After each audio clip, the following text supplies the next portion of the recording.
Good afternoon. I'm delighted to welcome you here to the third of the final set of panels on what next for the Sustainable Development Goals. My name is Louise Banahini and I'm Director of Educational Engagement at the University of Leeds. And I'm really pleased to be here with an esteemed group of colleagues from across the world who are going to be helping us to think about this really important agenda.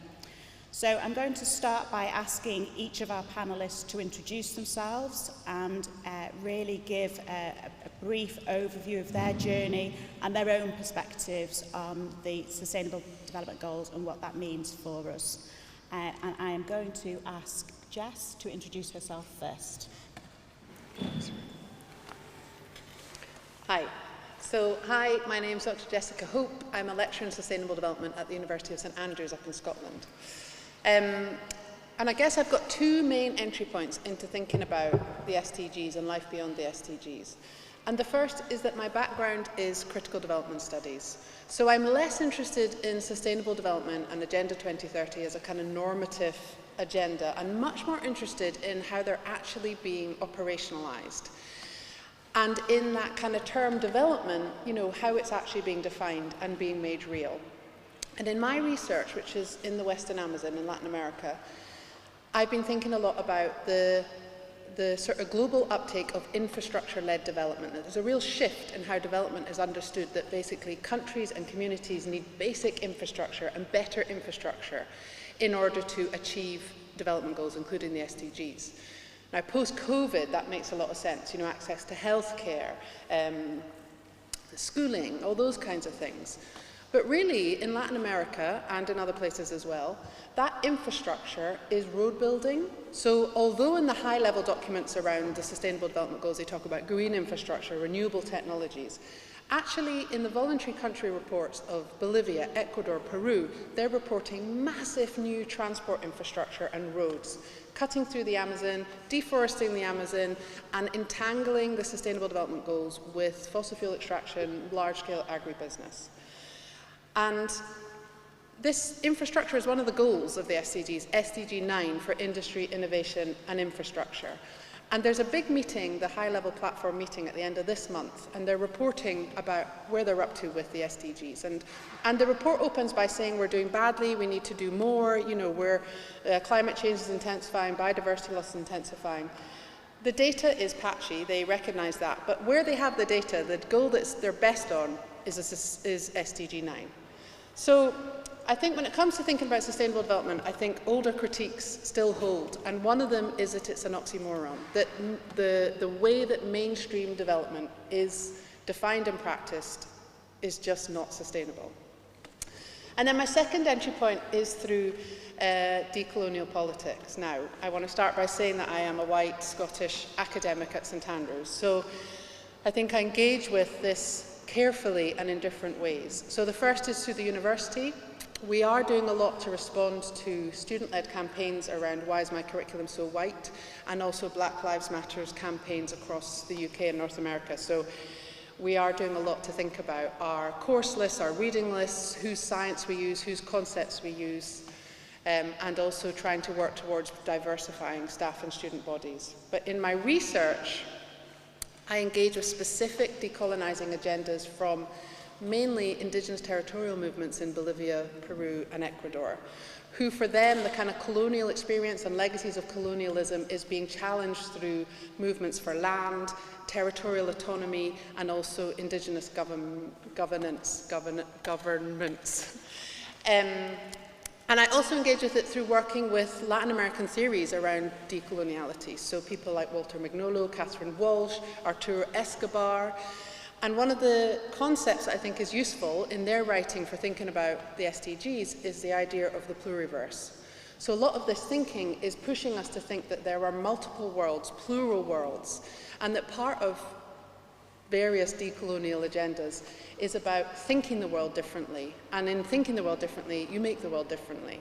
And recognizing that there's lots of different knowledges about different kinds of worlds. And for example, different indigenous territorial knowledges that sort of happen in relationship to a place. And I think that is a good starting point for thinking about the SDGs, because it's a very different kind of starting point about plurality, difference.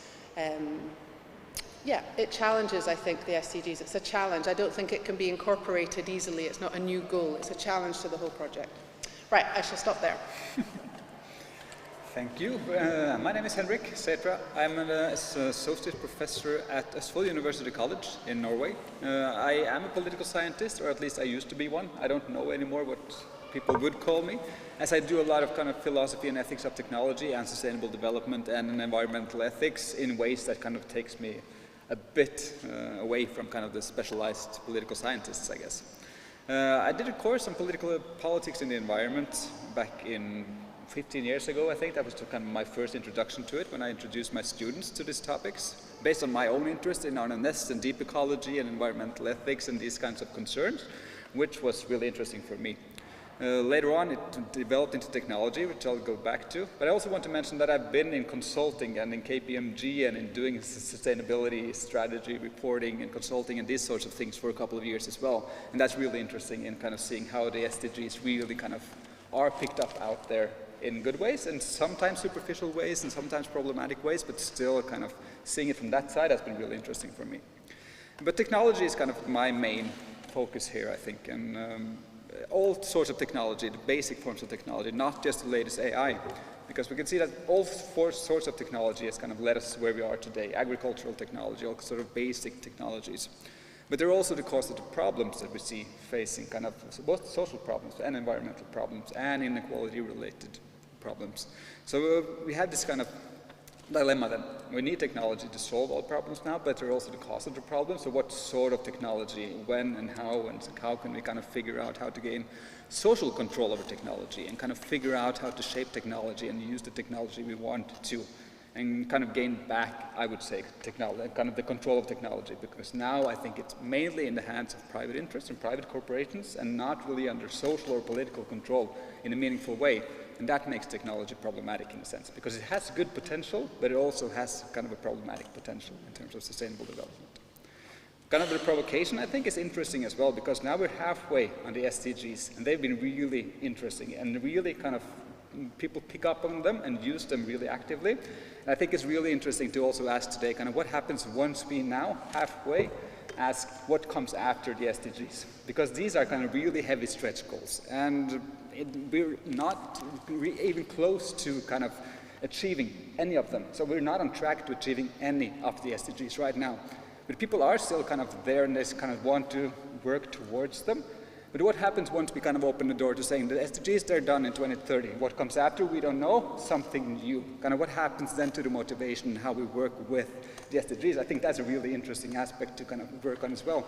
Because I think there's a reason not too many people have started looking past the SDGs already, as we're kind of so committed to working towards reaching them there. So I think that's really interesting, and kind of figuring out what sort of care do we need in kind of figuring out how to talk about what comes after before we're close to achieving what we're supposed to be working for right now.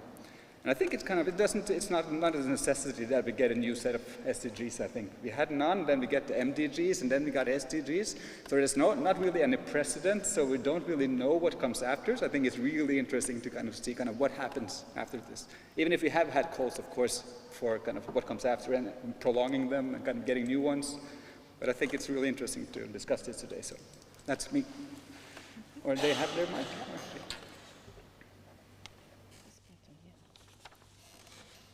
Good afternoon, everyone. My name is Zakira. I've come all the way from South Africa to be here with you. I run an organization called the MENA Foundation. MENA is a Zulu word meaning me. So basically, we go around educating girls and boys about sexual reproductive health, and mostly distributing a period product that's sustainable and eco-friendly, because as you may or may not know, half the world's children don't have access to sanitary products, or women, for example. And we found a solution in the menstrual cup, which was invented in 1932. The same time tampons became commercialized, and we found it to be the solution to actually help us end period poverty. So our organization is around 7 years old. The challenges we knew we were going to get from the beginning was cultural taboos relating to inserting something in the vaginal canal to manage your period, and knowing that the only way to change that is to have conversations. So we took the plunge, backed up by old grannies who were willing to support us, and grandfathers. Through education and awareness, we have now distributed approximately 100,000 Mina menstrual cups to girls, mostly in Africa and in the Middle East. But the main thing for me is that the journey has taught us that, you know, your period products affect your health, affects education, affects the environment, affects human rights. No one thought about it like that. It affects the economy, and we found that the menstrual cup was the most sustainable, eco-friendly product for girls, and a way to really end period poverty so we can tackle other social injustices affecting our young girls, like FGM or child marriages for that matter. But the main thing for me is that we have learned along the way that this kind of product, which is safe and healthy, is actually linked to at least 10 SDGs, you know, from reducing inequality, from land above water, land below water, the fact that your period products affect the planet, for example, like the sanitary towels take 500 to 800 years to biodegrade, so that affects one of the SDGs where there's land, you know, land above water. So for us, it's like the solution to try and at least reach a positive impact by 2030, even though, yes, we do have a long way to go. But if we're all on the same page, I really believe we can end this in more like 1 minute. That's just the period poverty side. So sorry, that's my passion, and I can talk about periods all day. So I'm going to hand over to Rosanna now. Thank you. Hi everyone, I'm Rosanna. I'm a senior manager at the British Council, working on our Culture Response to Global Challenges programme. I'm a white woman in my mid-30s, and I'm wearing a black top and a colourful skirt today. So, as a millennial back at school and at uni, I'd heard of the Millennium Development Goals, but I didn't really feel like they related to me in any way.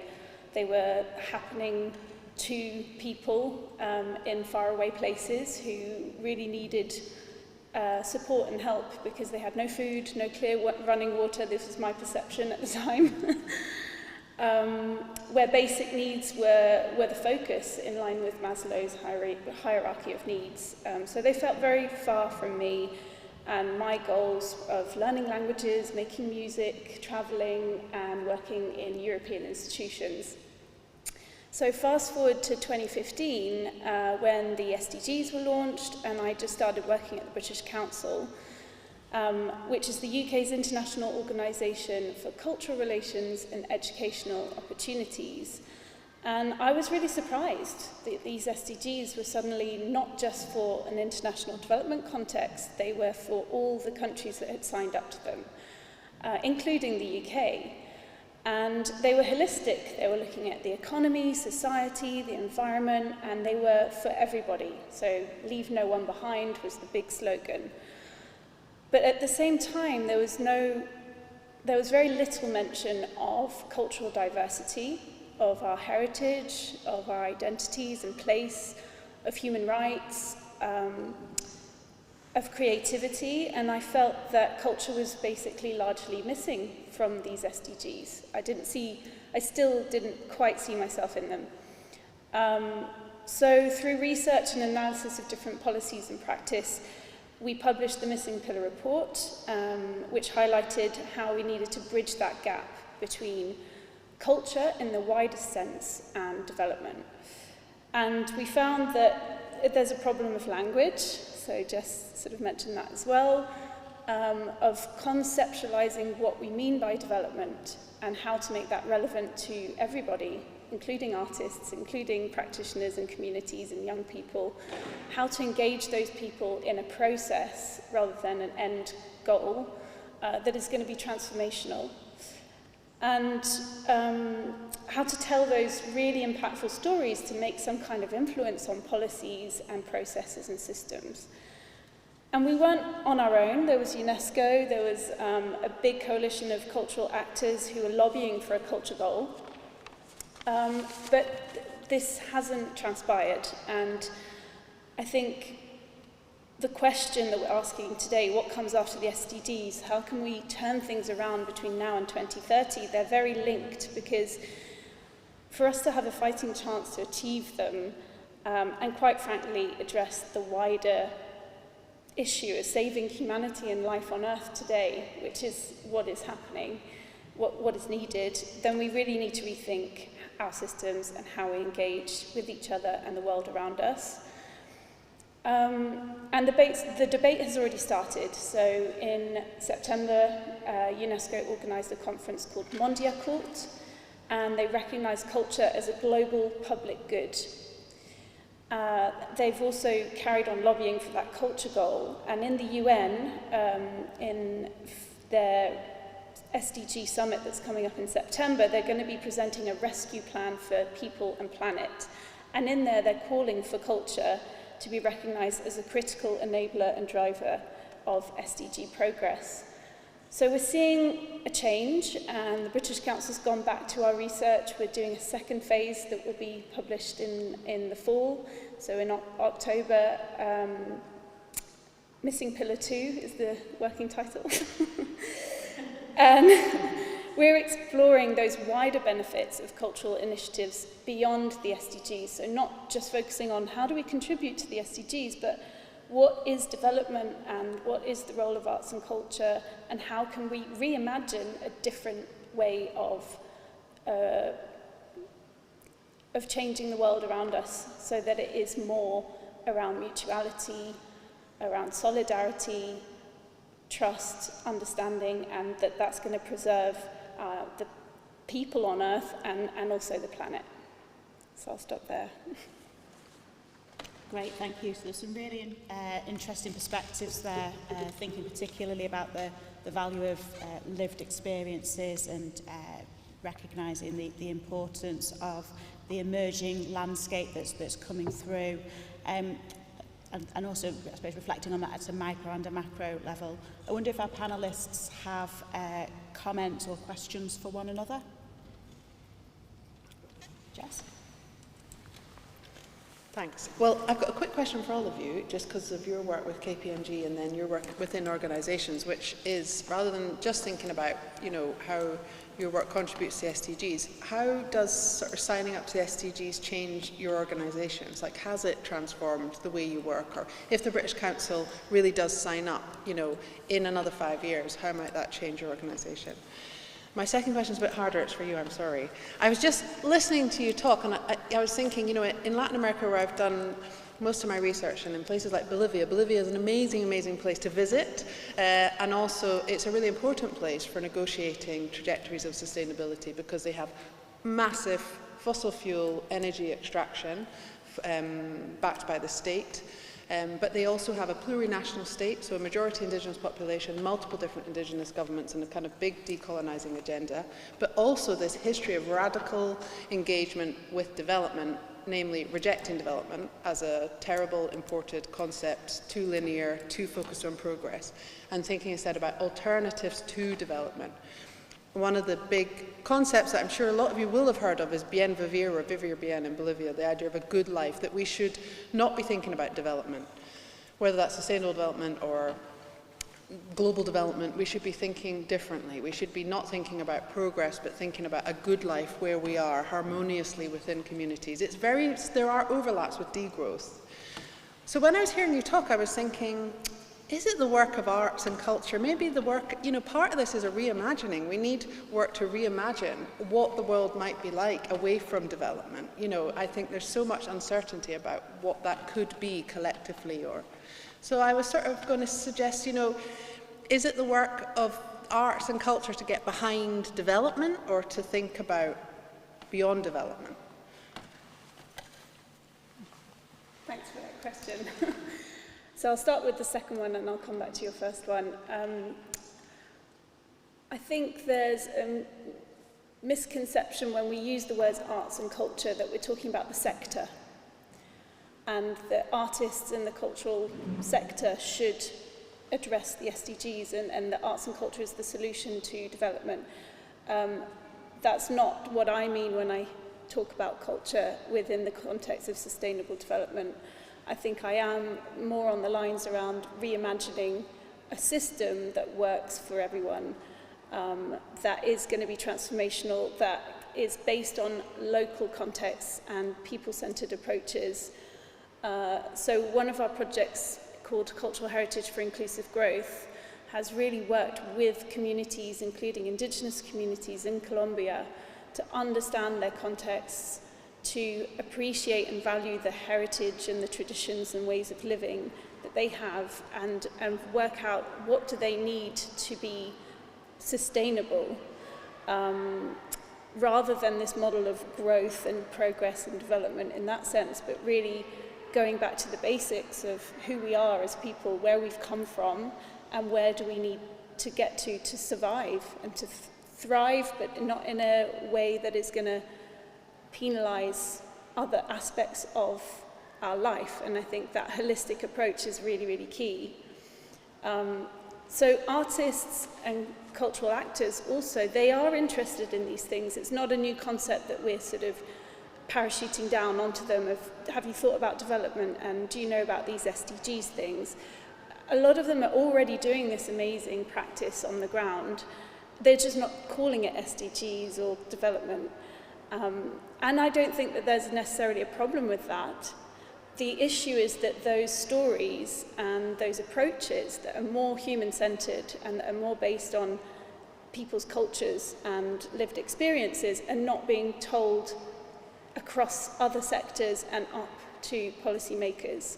And so the decisions that are being made and the policies and laws and systems that we're all operating in are not depending on that grassroots and more cultural knowledge that we all have within us.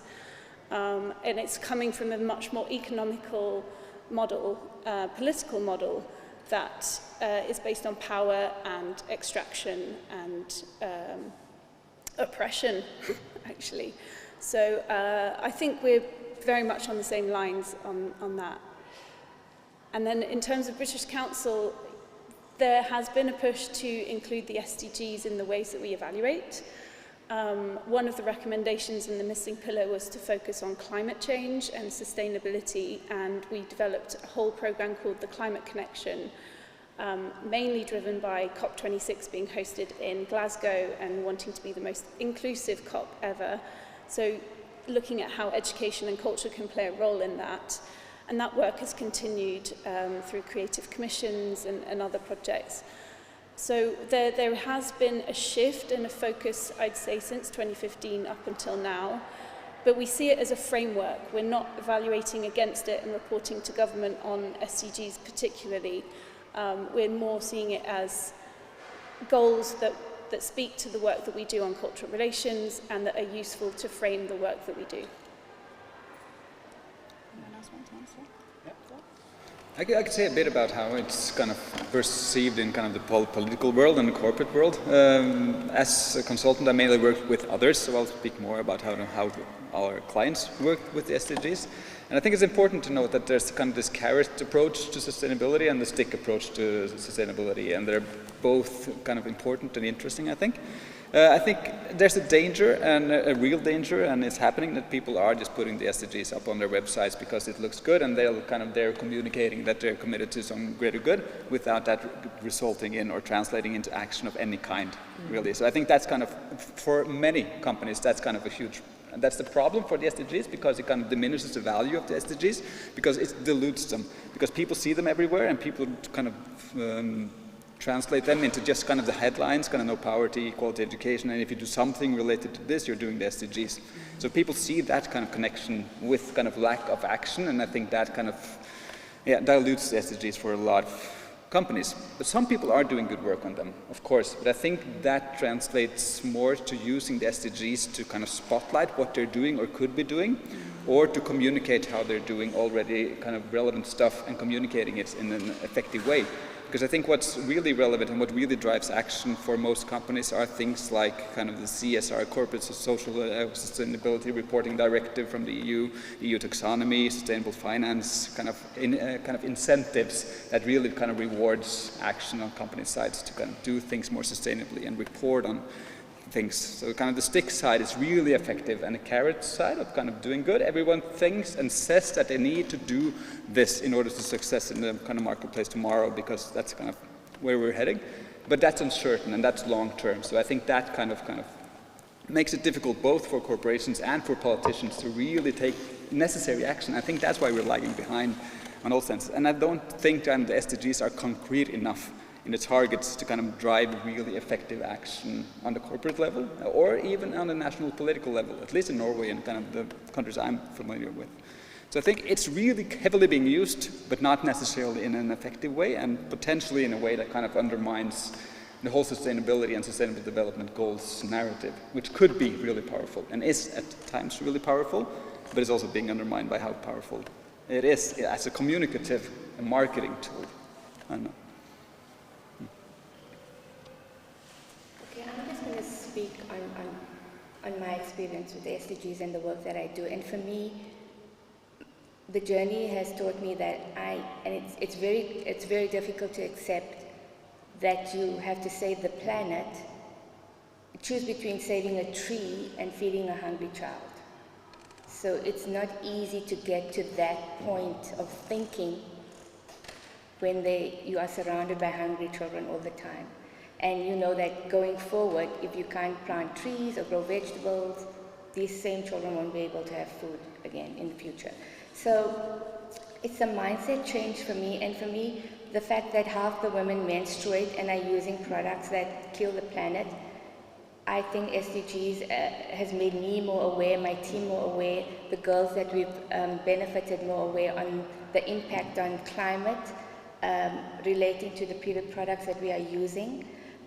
So for me, it does reduce, for example, inequalities, because more girls can stay in school, get an education, teach others about the planet and the value of the planet.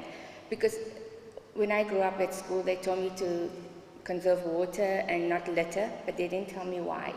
So when we go to schools and we teach girls and boys about the impact on the planet, we show them what's happening in the world today. We ask them, for example, when you throw your sanitary towel away, where does it go? And they say away. So we show them what away looks like, and that's landfills, where other women or men working there are cleaning up your mess. So how do you give dignity to people when something so natural and normal? So for me, I think just spreading the message and getting awareness out there on, for me, mostly the impact on the planet, the SDGs, has made me at least make us start to see the difference or to make a change.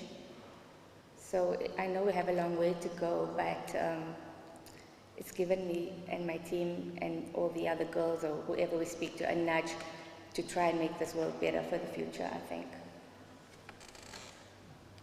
Great, thank you. Does anybody have any other questions or comments for each other? Yeah, I would also really like to kind of hear more about kind of the work with the MENA Cup, because I see that kind of as a really great example of good technology, really simple technology that can be decentralized, be really both affordable, accessible, and kind of contribute to many of the SDGs, as you say.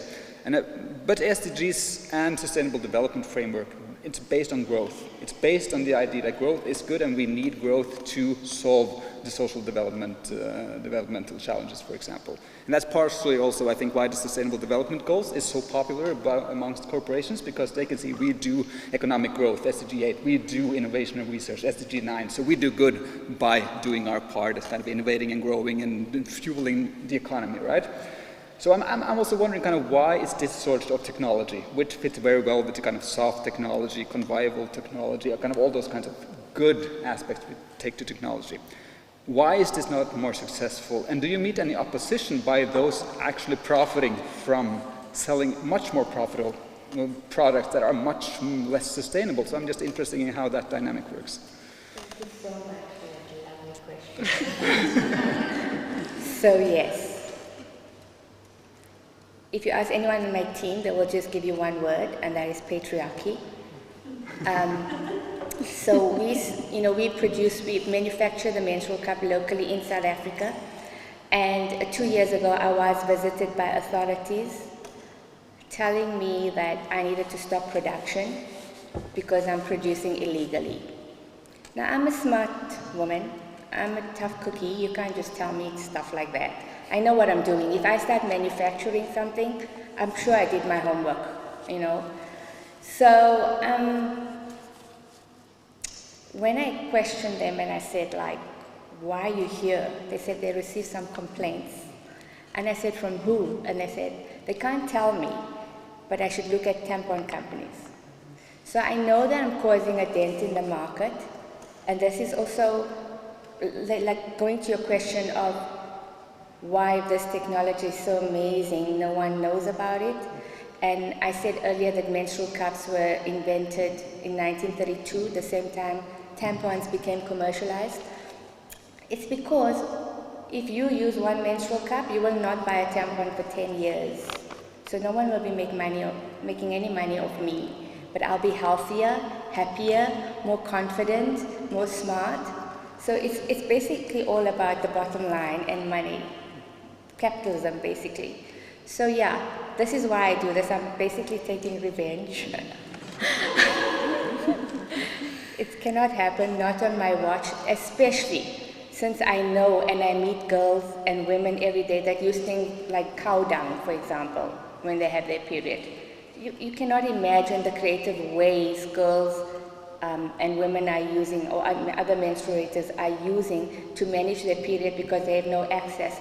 And, you know, not just access to period products, access to clean, safe toilets, access to water, access to education. Most of the girls we meet have no idea that a period is coming or what it is. So it's so much more than just period poverty, you know. And the thing is, every one of us here is here because of a period, or the missing period, I say. But it's still such a taboo subject that people don't want to talk about it. It's like it's a dirty thing. We're not saying you need to go openly out there and advertise that you're menstruating, which even though there's nothing wrong with that. But at the end of the day, it's natural and normal, and men and boys need to know about this so that they can help us make sure that none of us menstruators are being punished for having a period. I didn't ask to get a period, I shouldn't be punished. You know, and I mentioned this yesterday as well, one of our board members who just passed away just over a month ago, was one of our most active board members and activists, the only male on the board. And if he was sitting here, he would say that if men had periods, we wouldn't be having this conversation.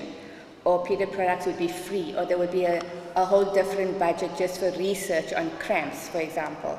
So, you know, those are things to think about in terms of how unequal this world is, and how the fact that I can, you know, push a baby out of my vagina, but I can't be treated like a woman that's so powerful enough to do that.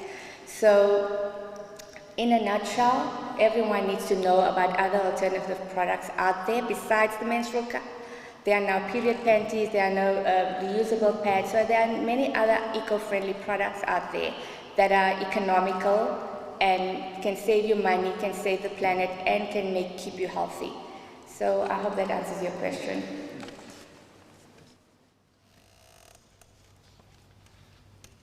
Any other questions or comments? Henrik, I had one for you. One of the interesting things about your question was that you used the word technology to talk about a menstrual cup, which I would never have done. No. And it was good to think about it like that. But I was wondering, in your work on AI and technologies for sustainability, you know, are there some front-running technologies or kinds of AI that are being used, and what are they?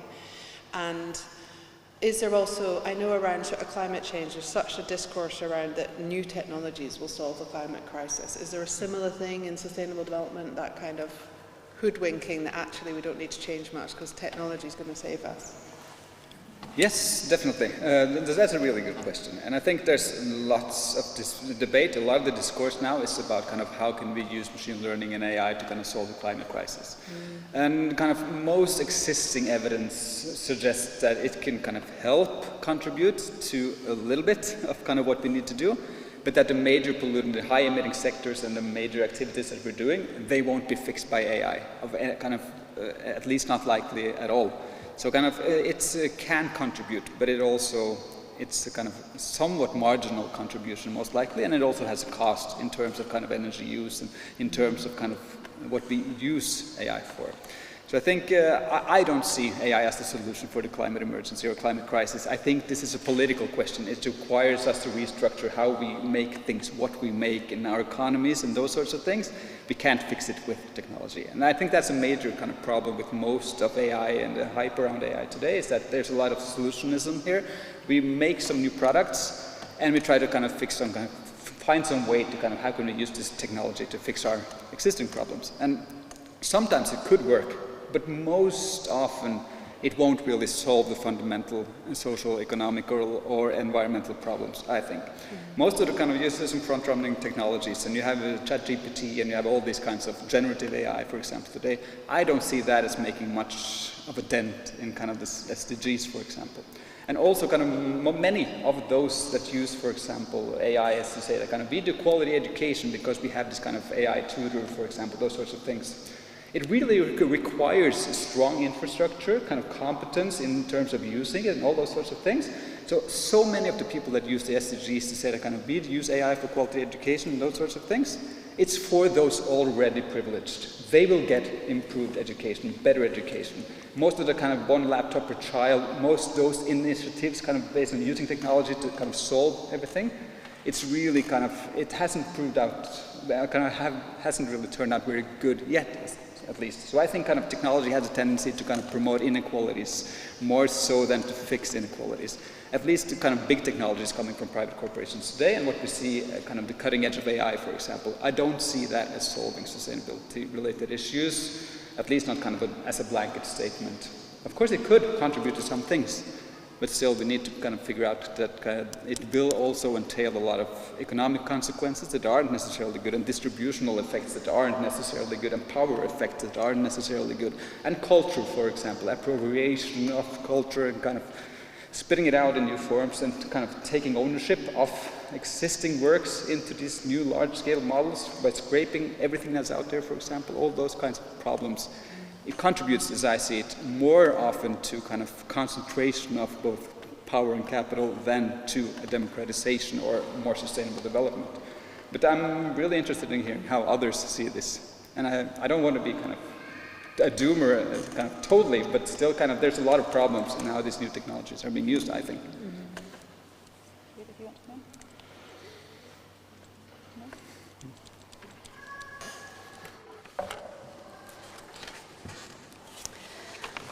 So just to prepare for this talk, I was reading the SDG Progress Report that is in draft form and coming out of this high-level political forum that's happening this month.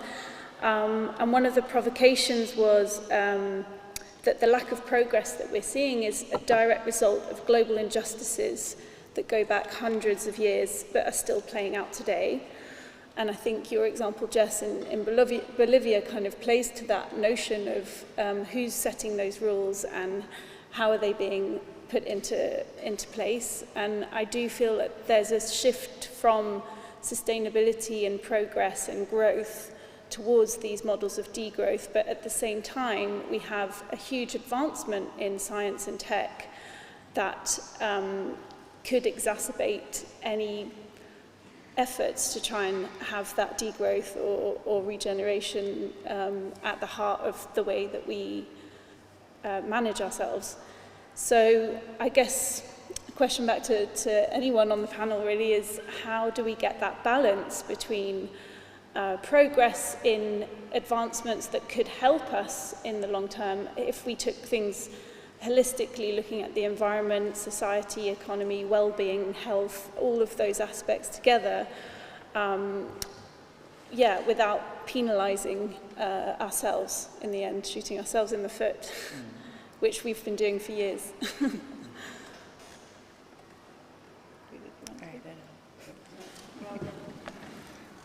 I can give quite an academic answer, which is going to mean that I slightly avoid your question, but and then talk for ages. One thing I've been thinking about, this holistic, when you're talking about thinking holistically, working holistically across these different pillars, I just have such an issue with this, with the Sustainable Development Agenda, that it is about economic, social and environmental development, which I think is one of the reasons, this kind of vague, very ill-defined term that then has got these different pillars that then can go so broad.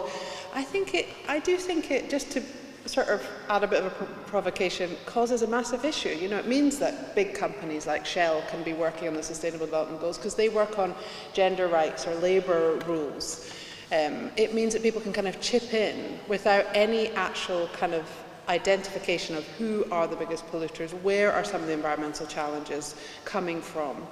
I think one of the sort of levies been critiqued against sustainable development for a long time, since the concept first came out of global conferencing in the 1980s, is that it's just so vague, that everyone's for sustainable development. This brilliant geographer at Manchester, actually, Eric Swingadow, he's written this brilliant paper saying, yeah, my son loves sustainable development, the local councillor loves sustainable development, the corporate head loves sustainable development. I think it's this kind of such a depoliticized terrain often. And then I think one of the issues is as well that we can't identify enough who's outside of sustainable development. So where's the politics that's not the Sustainable Development Agenda but is alternatives? So I find it really useful to think in terms of people like, there's a woman called Emma Maudsley, she's a professor at Cambridge. She does a lot about thinking about the global political economy of development, the way that development as a global project is being remade by not just partnership but by the private sector.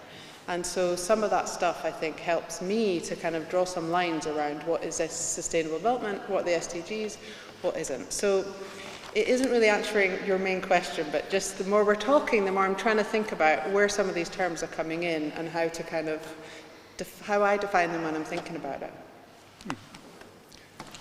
Can I follow up? Yeah, I'd like to kind of put that kind of also somewhat back to kind of as a question, because I'm curious as to how you think about it, because the SDGs, they're political goals, right? They are vague in a sense because they're meant to unify and kind of gather everyone around a common understanding of problems, right? And that requires some vagueness, and that requires some breadth, and that requires there to be a lot of openings to say that we're for this, right? And it also means that democracy isn't mentioned in the SDGs, right? Which I would say is probably kind of crucial for achieving sustainable development. LGBTQ plus people not mentioned in there because that would be controversial and would leave some out, right? So a lot of key issues and values are left out of the SDGs as I see it, and sustainable development, which is a problem. But the next then, if we kind of say that, so the next kind of iteration of these sorts of goals need to be tougher, but that would also lead to kind of a lot of people not signing on to them, most likely, right? So I'm interested in kind of that sort of debate. If you're teaching kind of sustainable development and working with these things, if those kinds of, what are your thoughts on kind of this problem of vagueness, and kind of what do you think would be kind of a better way to proceed after the SDGs if we were to kind of lock it down and screw it a bit tighter in order to achieve what we need to do? Because I think it's really difficult once we kind of go into something that's controversial for someone, then it wouldn't really be the kind of universal things, right? And another question that someone else could comment on later on is kind of the cultural pillar. If we do that, right, we have a large variety of cultures, and once we kind of open up for kind of respect for different cultures, for example, we also kind of potentially, some would say, kind of lack that kind of unifying aspect of a kind of a common culture, a common goal. We're kind of united for this, right? So I'm interested in kind of hearing your thoughts about that as well. Whether kind of opening up for sort of pluralism is kind of takes us towards or further from kind of effective action, which is kind of a potential, at least provocation. Yeah. Thank you. Well, in research I've done in Bolivia, I did some research on the early take-up of the SDGs, and I argued that they acted as a form of anti-politics, that they completely neutralised and depoliticised what's actually very conflicted politics around land, extraction, environment and development. And partly it was because of this vague consensus building, you know, that they are trying to build consensus between states, the civil society and the corporate sector. You know, but actually a lot of, say my focus is environmental, which actually would involve people too, but you know, the conflict is between states and civil society and massive extractive companies and civil society. So if you have a set of goals that's kind of about making the relationship between those harmonious, then you're losing the conflict. And in the paper, that's what I'm arguing, that the anti-extractive territorial movements are getting no support. So I'm not sure how useful these global goals are, and I don't know what they hide and what work they do. In my own research, I'm more interested in environmental justice. So there's a brilliant resource called the Environmental Justice Atlas that's online that I recommend you all have a look at, that's headed up by a team at the Autonomous University in Barcelona and a professor, Joan Martinez Alier. But environmental justice movements all over the world input their own conflicts and what's happening in terms of their land and their environmental conflicts. And it's an amazing way to start to pinpoint some of the big drivers of socio-environmental conflict, which are extraction, big corporate control over resources. And then the other thing I'll say is I'm just started, so I don't want to talk about it in too much detail in case I get it wrong, but a brilliant book called Decolonial Ecology by a Caribbean scholar called Malcolm Ferdinand. And he's talking about this fracture that's happened between the environmental movement and anti-racist decolonial movements, and that actually that needs reworking to understand that so many environmental problems have roots in colonial history and empire, and that until those sorts of ideas are more joined up, we're going to be tackling the wrong problems. So I don't have a total answer, but I think the consensus building is problematic.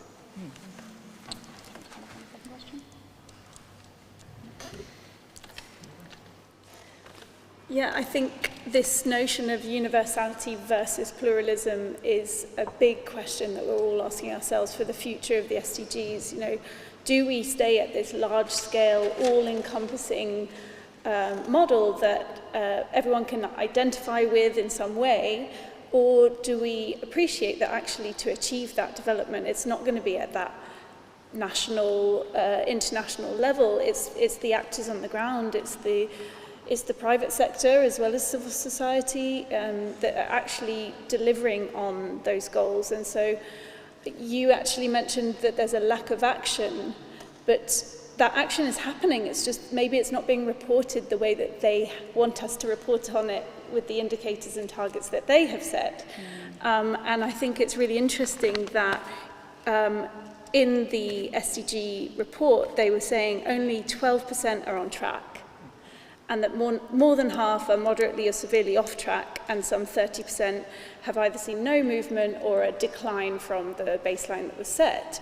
But when you actually look at how they're reporting, there's a huge grey area where they don't actually know how to report on them. They've set these indicators, and they're having the same challenges that civil society and arts and culture has of how do you actually measure this stuff? How do you provide the evidence? How do you demonstrate what you're doing? So I think the system that we have is flawed in some way, and that we need to find models that appreciate what is actually happening on the ground and that gives more power to the people rather than the decision makers and the people that are doing the monitoring and the reporting and the policy making based on what's actually happening. I don't know what that looks like yet, but I also agree that it needs to be based on values, and I think that is very challenging in this international space where we don't have shared values. We have very conflicting cultures and values, and there should be an appreciation for cultural diversity, but also for freedom of expression and inclusion, and all these concepts that are a lot more emotional and harder and less tangible, harder to measure, and more long-term as well in terms of what we're looking for, what we want to achieve. But I think it also, if change is what we're looking for in the systems and in how we're working together, there needs to be that cultural shift and behavioural change, attitudinal change that will only happen if we multiply these values. And that's where I do think the universality of the goals helps us to shift the dial towards a world that we can all agree is more sustainable for the ecology, for societies. And at the moment, it's being, as you say, kind of hijacked by maybe the corporations seeing it as more as an economic model that they can justify what they're doing because of all of this, and then they can just carbon offset so that they're seen to be green as well. But yeah, I think it's about shifting that balance back to the values and back to people and planet rather than prosperity. I think also everything is a learning curve. So when you start something, it doesn't necessarily end the way you are expecting it to, because along the way, you'll find the different challenges. Like, you know, I agree with what everyone said here, especially when you, Enrique said that it's not inclusive when you think about the SDGs. So, but I just think it's a start to think about something or to go somewhere. I don't think it's going to happen overnight. I think it's still going to be a lot of changes, a lot of challenges, but it's starting the way for you to think differently, I think. Personally, that's how I feel. Great, thank you. So we'll open it up to questions now. We'll be able to take some questions from our audience, but we have also had a number of questions that were submitted by people before the panel that we're able to ask as well. So I'm going to start with a couple of questions that have come before the panel was here, and then we'll move to audience questions, if that's okay. So the first one that I wanted to start on, which we touched on a little already, is about, this came from an audience member, which was, what do you see as the limitations in the governance and accountability to progress the current SDGs, and how can these be addressed in the future? Who wants to start? The governance? Yeah, the governance and the accountability. Well, I kind of turn that back to kind of what I said previously. I don't think the SDGs is kind of a reporting framework or kind of a framework for kind of effectively monitoring or kind of reporting on or measuring all kind of progress. I think it's more kind of a unifying framework for thinking about the challenges we have and some concrete indicators of kind of what targets we want to achieve. And 169, and some of them apply to different corporations that might want to kind of report on them, others don't. So I think kind of in terms of governance, I think it might not be as relevant as the kind of communicative and kind of gathering aspect of kind of communication of the challenges and kind of keep communicating that it's a joint challenge, than that this is sort of something that is to be governed in that sense. Because we have, for example, the Paris Agreement and kind of frameworks for governing those sorts of separate issues anyway, and that might be sufficient. Also for biodiversity now, we have the kind of new conventions that regulate those sorts of things, and that might be good. So the SDGs doesn't necessarily have to become that sort of thing. So in terms of accountability, the same applies, I think. But I think it's really important to then couple the SDGs with other sorts of frameworks, such as the CSRD in Europe and the EU taxonomy and all those kinds of things. They can connect to the SDGs, and they can kind of say that kind of what you do here relates to some key goals that we as a global community of private and public corporations and civil society organizations want to achieve.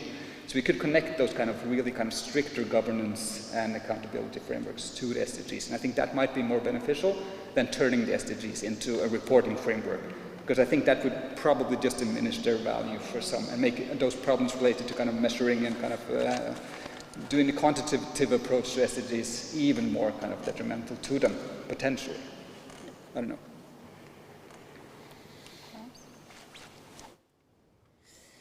Yeah, and again, in this rescue plan for people and planet that they want to work on announcing in September, it's, you know, the start of what comes after the SDGs, and one of the major breakthroughs that they're looking for is equipping governance and institutions for sustainable and inclusive transformation. I do think that the SDGs are seen as a reporting mechanism, and British Council sees them more as a framework, which I think is a useful way to see it, but then you fall into the trap of superficiality that you were mentioning before, that then people are just tick boxing which SDGs have I addressed, and then not actually measuring that properly or able to demonstrate beyond a tick box. So I do think governance around development in general is a big issue, and it plays into this power struggle of who holds the money and who gets to decide where is it spent and what is it spent on and how is it spent. And not that the world is based only on money, but a lot of what we need to achieve these goals is very much built around a financial model where you're relying on that to deliver, or you're relying on that to support job creation and other communities. So, yeah, I think accountability, there should probably be more understanding of what development means to the everyday person, so that they can hold governments to account for those issues at a more local level, rather than the UN holding nations to account on the SDGs. And I think there's nothing happening from that level up on the topic of development in that way, and that's where we come back to language getting in the way of the connection between what's happening on the ground and what we're talking about here today on the SDGs. No, Nina. Sorry, Nina. I will speak to this from research I've done in Bolivia. So one of the reasons... Oh, thank you. One of the reasons I got interested in the take-up of the SDGs in Bolivia was because I'd done research on this anti-extractive territorial movement, a conflict over road building in one indigenous territory and protected area called the Tipnis in Bolivia. And the road was routed to go past two massive pools of hydrocarbon, natural gas, fossil fuels. And this indigenous territory was challenging the road and didn't want the road. And it was massive in Bolivian politics. It was massive internationally for a while. What was interesting is when I was there were no NGOs visibly, publicly supporting the Tipnis. And in the context of sustainable development, I was thinking, this is odd, because these are some of the core issues of sustainable development, sustainability, the environment, all of it. When I started to think about the SDGs or research it more carefully, first of all, a thing to remember is that the UN have to have permission. They have to get a government to sign up to the SDGs and to come on board. And that's tricky. Like in Bolivia, that's tricky. Like, they don't like development. Development actors, World Bank, IMF, they've caused many huge, devastating issues in Bolivia, and the government at the time was kicking them out of the country and talking about alternatives. And it was a lot of work, I think, to agree that partnership. Global NGOs are the same. They need permission to work in certain countries, and a lot of them were disciplined in the work that they could do by the government. First of all, they couldn't be meddling in the national development plans of a country in the global south. The kind of post-colonial politics of that are, clear. But at the same time, it meant they couldn't weigh in on disputes between a government and civil society, in this case indigenous movements who were having their land rights totally eroded. And so I think it's interesting when you think about the sort of practicalities of how the SDGs are taken up in particular countries, and there isn't many mechanisms to jump scales. So these indigenous leaders in the Tipnis, a lot of them had travelled to North America to speak to international human rights courts, and also to Germany to try and speak around climate rights and climate change, but there was no similar mechanism within the SDGs. It would be very tricky for them to bypass the national context. So that was interesting, I think. Could I also add? Yeah, I just as a provocation, I think it's really interesting to just ask, is this international state system rigged to really solve the kind of problems we have? Someone mentioned before that these are public goods, right? And one reason we have government at all is to solve the provision of common goods, because it's in everybody's interest to cheat a bit once they can, right? And that's the same problem I see us having with states being sovereign and states having the possibility to say, no, this is not in our interest right now. We won't And there's no one there to kind of punish other than kind of say that this is bad, you did wrong, right? You could kind of admonish people, but you can't really punish someone. So this kind of discussing what would be kind of a better international way, could we discuss world government or some sort of world institution, supranational organization that could kind of actually solve the issue of kind of generating sufficient action. Because I'm not saying there's no action, but there's not sufficient action to reach the goals related to climate, for example. And that's why we get all these calls for ecofascism, and we get all these kind of calls for something beyond democracy, something beyond state systems, those sorts of things. And I think that's an interesting debate, a really difficult debate. The practicalities of kind of moving beyond the state system, really problematic, but also issues related to kind of how does that relate to culture then? If we go to this, that would mean that kind of we would override a lot of people in a less democratic, less inclusive, less participatory fashion. But if that's what's required to reach these goals, then we have to kind of make these sort of trade-offs. Do we kind of accept that we won't reach the climate change related goals that we have, the GHG emission goals, or do we kind of, so that's kind of an interesting trade-off for me as a political theorist, at least kind of, and that's kind of relates to the core of public goods and how to solve them, and also kind of the legitimate interests and role of government at a national level, which we don't have at the supernatural level, which is why I think that's part of why we get these challenges at all. Because I think we really need a much more widespread distribution from rich countries to poor countries, all these different things. That's totally against the interests of the powerful actors in the system today. And that will require a different sort of system to fix these sort of problems, potentially. But that's defeatist as well, so I'm interested in this. I think I just want to say, I agree with Rosanna when she says like there's a lot of work happening on the ground, but we all don't know about it. And I think it's also because we're all working in silos, so we're not all working together and we're not talking to each other. So stuff, work happening on the ground, but people working and not knowing that I'm doing the same thing as you are doing. So we can't record and we can't measure how far we've come. Yeah, I think that's like a challenge, big challenge.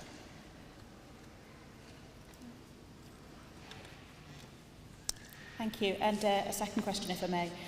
Should we, or are we already talking about regenerative goals rather than sustainable goals?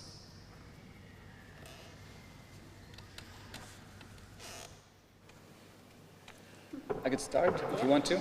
Because this is kind of, people see a problem with sustainability. If it means everything, it means nothing, right? So we need to move on to something more meaningful than sustainability. And that's kind of the discourse. And that's kind of what you touched upon as well, that it loses its meaning. And then people touch on, regenerative, that would be good. But I think that's already being captured by corporations as well in exactly the same way as sustainability. These people I've been working with, I used to work with in KPMG, they are now talking about, we're talking about regenerative kind of technologies, regenerative business models, and these sorts of things. It's being captured exactly the same way, so it won't solve anything, in my opinion. And then we get the problem as well, kind of regenerate to what? So what sort of former state do we want to revert to here? That's preferable to what we have today. I think development and kind of looking forward into a new constellation of where we want to go is more interesting than saying that we need to preserve or go back to or kind of regenerate something. But in terms of kind of environmental systems being able to regenerate themselves, that's interesting. But it sort of loses the social dimension and the economic dimension. It's somewhat, in my opinion. So I'm not totally sold on regenerative as kind of the solution to sustainability problems, but there's definitely potential there, at least in the environmental side. I'll jump in. Well, actually, you explained to me what these regenerative goals mean. It's like encapsulating circular economy, degrowth, these kind of politics, which I am behind. But again, I'm with you, like when you sort of think, let's just make these global goals. I think thinking about corporate capture and how things are taken over by, capital are really, really important. And I was just thinking about an advert I saw from Shell, and you'll never guess what, they're going to be net zero. So that's really interesting about how they can manage that. So I think there are real problems when language is just completely warped and perverted, and how you sort of avoid that kind of an issue. And I think that's something the SDGs have made really clear, that the kind of lack of identifying, different actors, different ways people contribute to unsustainable practices is just not there at all. And just a quick mention is kind of in the EU taxonomy, for example, you get this kind of mechanism for fixing that somewhat, because they said you have to have a positive, significant contribution to these set goals, and you have to do no significant harm to these other ones. And that would make things more difficult for Shell, for example, right? So I think that's an interesting approach to kind of include that no significant harm as well. That would make it less easy to just plaster on all the kind of good squares, colorful squares you do. Because you can't if you kind of do significant harm to others. So I think that's an interesting holistic approach. Yeah, I think there's also this, if we're looking at the future of the goals and what form they take, whether it's regenerative or, I think if we're moving away from labeling goals according to social, economic, environmental, and more looking at goals that are about inclusion, about dignity, about regenerative models or preservation, that could be an interesting way to look at things. And then that's providing more of a framework that's qualitative rather than quantitative, and could help steer this cultural shift that we really need to see happening towards looking after ourselves as well as the planet.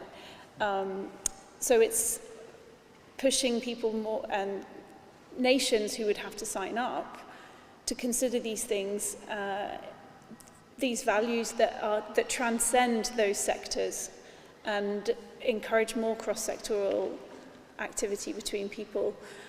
I think there's also something to say about the future goals having more hope and imagination and kind of those emotions or visions of a future that are not based on climate anxiety that we're seeing and that you mentioned around individual, feeling like on an individual level we need to solve all the issues of the world, and I think that's weighing heavily on all of us, and we're feeling it more and more, those of us who are conscious and are trying to make change happen.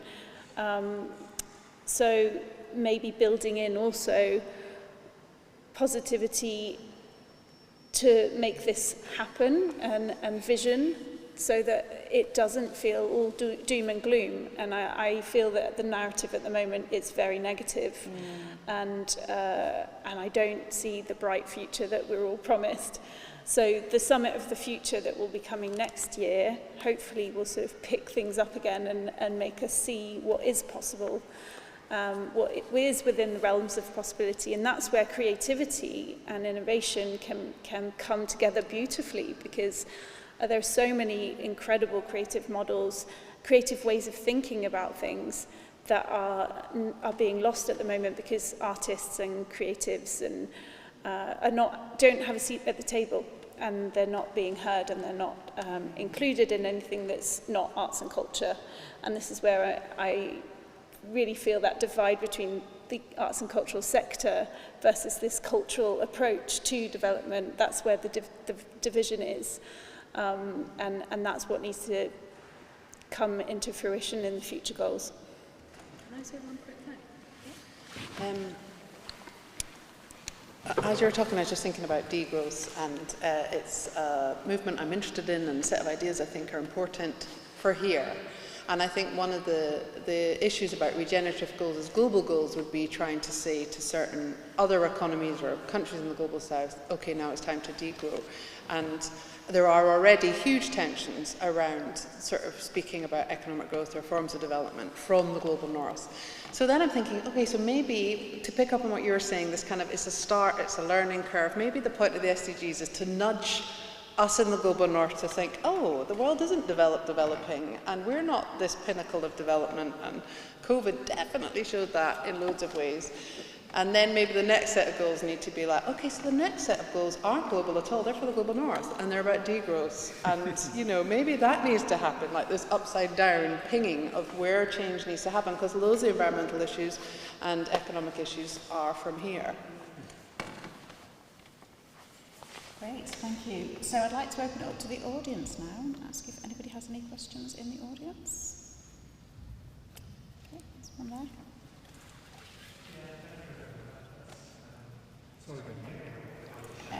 Probably a mic, if it's possible. I'll repeat it back. Okay. Yes.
This is going to be a good test of my short-term memory here, and I fear I may fail.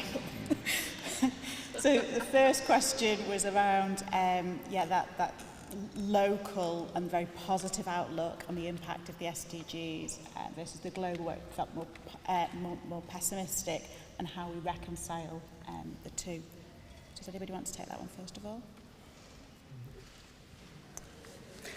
Thanks, Stuart, for that question.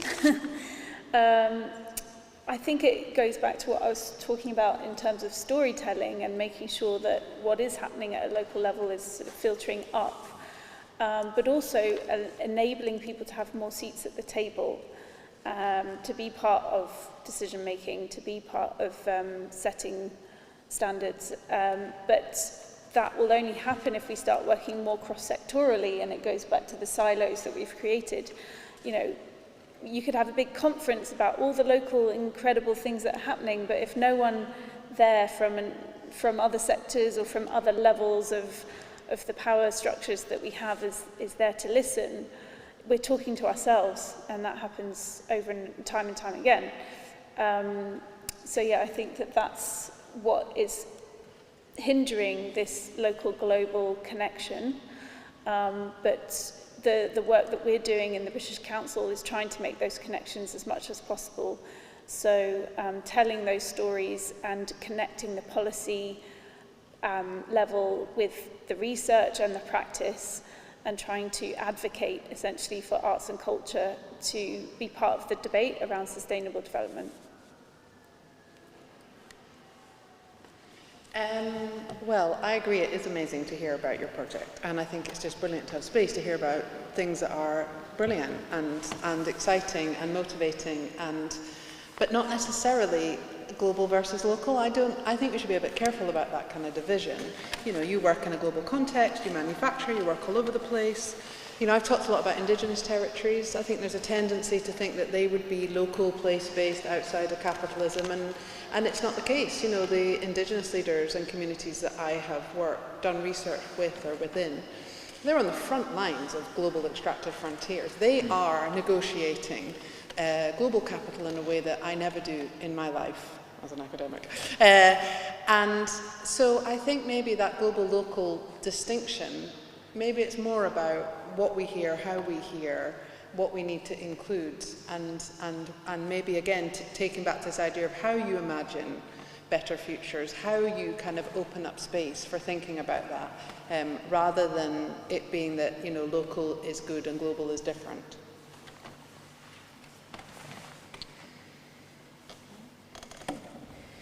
Okay, and then the second question was thinking about the experiences in Africa and the way in which the SDGs empowered those middle-ranking officials to be able to have those conversations with ministers. Is that right? Yeah. Does anybody want to comment on that? Yeah, I guess it's a really good point, normative power, but because that we also see kind of, because I might have been too negative about kind of the role of the SDGs in kind of corporations and in governments that I know, but still you get that same feeling there. You get the same kind of, the HR department can start throwing up new things related to diversity and those sorts of things. It empowers people to talk about them and bring them up. And while it might at times translate into kind of superficial action and saying that we do something, it's still important that it raises these questions and these issues, and it does so. And it does so, in, for example, in Norway as well, where you report on these things, you make action plans, you do those sorts of things.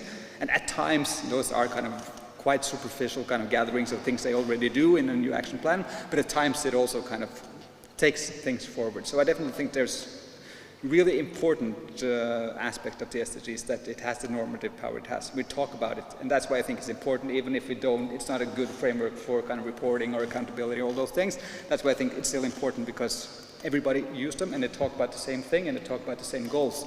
So that's really one of the huge benefits of it, even if it's vague, even if it might be problematic. So I definitely agree.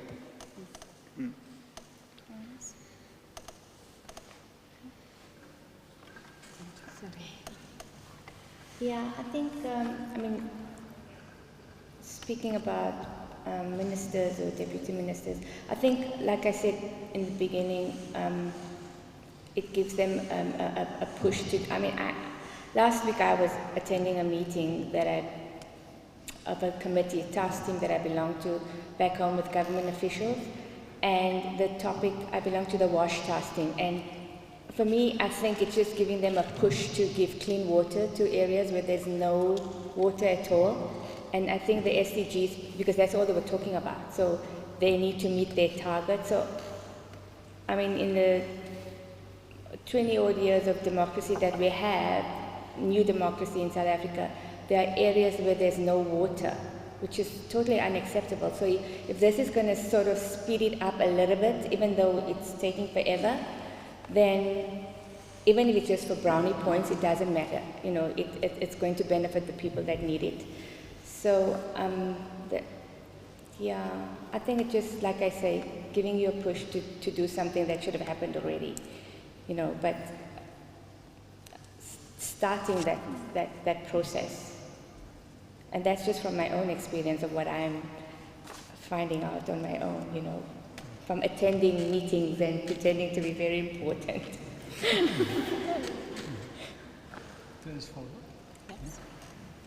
I think that also kind of relates to what I said in the introduction. I think that was something I would be a bit scared of, kind of that normative, kind of vague, illusory kind of effect of the SDGs. That's something we're working towards. We're not really sure how and why and what it is and what it means, all the different actors, but they are committed to this, right? So I think that's kind of one of the dangers of saying, so now let's prepare for what comes after, right? And that would kind of remove some of that normative power as well, I fear. Because that would lead kind of the officials to say then again, okay, but these are soon gone now, we're soon done with this, something new will come, let's kind of focus on being prepared for that, for example. So I think there's a risk there that will come shortly anyway, so it's good to start talking about it. Of course, we need to start talking about it, we need to prepare. But still, at some point, people will lose interest in 2030 because we'll be as close to 2030 and we know that we won't reach the goals, and we we'll need to figure out quickly what's the next thing in order not to lose momentum, because I think there is some momentum in the SDGs, even if it's not enough. So I think that transition into something new is really kind of interesting and difficult. I don't know. Yeah, just to add to that, I think, Jess, you talked about the very beginning root causes being lost in this development conversation, and it's very solution-driven and it's very progress-led. But actually going back to why are we in the situation we are in today, and then thinking creatively about what that means for future models, I think that's an interesting place to start when we're looking at the goals again. Yeah, there was another point I wanted to make. Yes, just about this complexity theory and systems thinking is something that even though they're advocating for the goals to be connected and for partnership to happen across sectors, it's still not really happening, and people are cherry picking which goals they feel are best for them, and speak to what they're doing more. And I think that's something that we need a bit more as well, is this understanding that the world is complex, that everything is intertwined, and that it takes a holistic cross-sectoral approach to try and solve.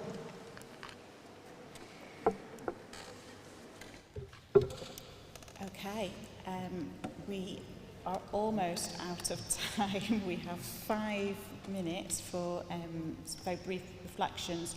However, maybe if you did have a question, then if you want to pose it, then people can perhaps reflect on that in their final summing up. Would that be okay?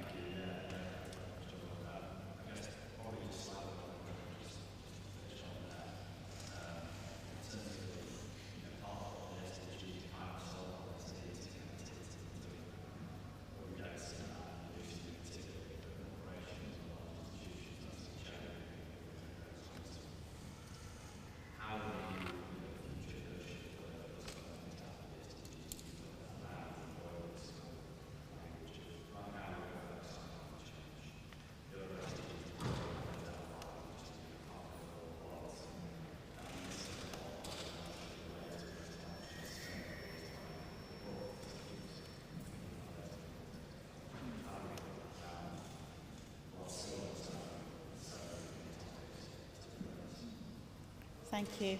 So to play that back, you're really thinking about the intended interconnectedness between the SDGs that has perhaps been lost, and how do we enhance that in future iterations. So we are at the point where we do need to sum up. It has flown by. So could I ask you each individually to perhaps sum up in terms of your own reflections and reflect on that final question? If I can hand over to Jess first. Oh gosh, I don't know if I can sum up. I've got loads that I'm thinking about. I think some of it has made me think, cracks. I feel really critical about the Sustainable Development Goals and the word sustainable development, despite being a lecturer in sustainable development. And it's made me think, I like your point about, it's a learning curve. It can be a starting point. It can be a nudge. It can be something that's useful. But I guess I'm just left thinking, what is the work of global development goals, and how much of our time should we spend worrying about them, and how much of our time should we spend doing other things? And this question around, the sort of normative power, sustainable development has long been understood as a discourse, as a language that is struggled over by different groups of people with different amounts of power trying to control resources. But in my more recent research, which is about roads, I think, it's also a material project. It's also new infrastructure that is going to transform places, environments, politics, knowledges. I think we need to, I think we definitely need something else, I guess. Thank you. Yeah, I would say I'm in my research, I've argued that kind of sustainable development is salvageable. And that's not because it's perfect, but I think it's better than the alternatives that I know of. So it's effective, and I think it's a kind of a good framework for uniting people in thinking about joint problems. So I think there's kind of scope here for salvaging the concept, but maybe not. But I think also carbon tunnel vision, those sorts of things, kind of SDG 13, yes, and climate action is all we talk about now, but I think that's changing a bit as well, because I think there's very few institutions, those working on sustainable finance, those working on sustainability in general, that now are not also talking about how nature is connected to climate and how we can't solve climate without also kind of protecting nature and talking about ecosystem services and those sorts of things. So I'm really kind of seeing much more talk about interlinkages in the environmental dimension as well these days. And I think that's kind of, it's not hindered by the SDGs, I think, because I think that kind of SDG 13, 14, 15 plays sort of well together in kind of showing that it's not just climate, it's a package of goals. So I think it's not kind of necessarily detrimental to that thing. But I think we also kind of need to go much further in terms of knowledge and getting kind of life cycle analysis that shows the different environmental impacts on not just climate, but all sorts of kind of issues related to extraction of materials and all sort of toxicity related things and all those sorts of things. And that's a huge barrier for taking action right now, because getting life cycle analysis on kind of the products people make is costly, it's consuming, and it's really demanding. So I think getting solutions to kind of knowledge and kind of getting people the knowledge they need to kind of know their impact and how to solve their impact will be very effective. And I think that's also something we can do and kind of promote through this kind of knowledge based in some new form of these goals, I guess. So I think there's kind of scope definitely for salvaging something here, and I think it might be more actionable than turning it into kind of dignity and inclusion and regeneration, because I think those are really good things, but I think it might not be as effective politically or kind of in united different sorts of actors to really think that this is something we need to solve right now, because I think that's sort of unique with SDGs, that most people actually acknowledge this. Yes, this is important for me, for us, it's a problem I share with others. So I think that's one of the really good things about the SDGs, as I see it. I don't know.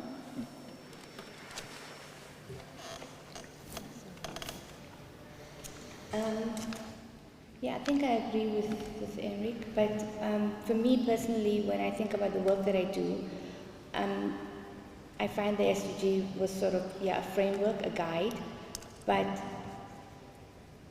choosing the project that I have means I can save the planet and solve a social issue. And I think the important thing is SDG 17 is partnership. So partnering with everyone that's doing the same thing, so that we're not, like I said, working in silos. So if we're all on the same page, we can achieve so much more. It's about just working together and finding out. And that's the difficult part. How do you get everyone doing the same thing in the same place? So yeah, I don't know, just one step at a time, I guess, for me. Yeah, thank you for that final question. I think that we are living in a time where we're all feeling a shared sense of urgency, that there's an existential crisis and a cultural crisis that's happening now. And I think the UN is trying to call on nations to see things in that way. So if we zoom right out and we look at the world in a way that transcends borders, that transcends politics, and go back to the very heart of the question of what makes us human and how do we carry on living on this planet, that is what we should be asking ourselves for the future. And for me, there were 5 Ps in the UN Agenda 2030, and I would reduce that right down to the 2 Ps that you just mentioned, which are people and planet. And that should be what drives as a concept, and that might just be in the foreword of the new goals, and then we sort of unpick what that actually looks like in practice and in the political sense to make it actionable. But yeah, I think that needs to be the perspective that we're looking at the future of the planet and our life on Earth. I just want to say what a fantastic and insightful conversation this has been. It feels like we've only scratched the surface of so many issues. I feel like I've got so much thinking to digest, and I'm sure I'm not alone on that. That does bring us to the end of our panel, and I'm sure everyone would want to join me in saying a huge thank you to our panellists for joining us today. I do hope that people want to continue that conversation and to join us all in wanting to discuss this further. Thank you.